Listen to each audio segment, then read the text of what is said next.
The paths we're following are slow going, so you might as well keep your ears open and listen to what old Jed has to say. A few decades back, folks in the NCR started to hear about a community in northern Utah called New Canaan. Didn't know much about them, except that they were religious folks, sent out missionaries to talk to the tribes. We've seen our share of cults, but the New Canaanites, they were honest traders. Good fighters, too. Raiders wouldn't tangle with them. But then, the Legion appeared in Arizona. I reckon you know all about them.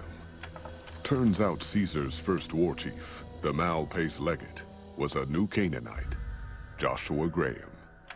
Legend goes that Graham was the meanest, toughest son of a bitch in the whole damn Legion. The New Canaanites wouldn't talk about him. They were ashamed. Guess I can't blame them. Well, at Hoover Dam, the Mal-Pace Legate finally met his match. Hanlon and Oliver kicked his New Canaanite butt right back over the river. Caesar had to make an example for the others, to show them that even at the highest level, failure wouldn't be tolerated.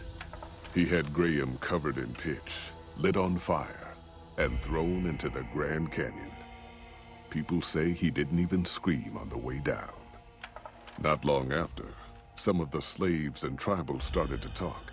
Said Graham wasn't dead. Shouldn't have been any surprise.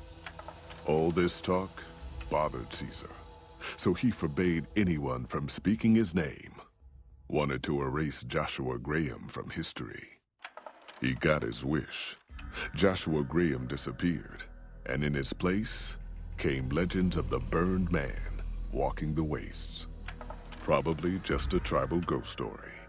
But New Canaan's been silent for a long time. Maybe it's a coincidence. Maybe the Mal-Pace Legate is dead.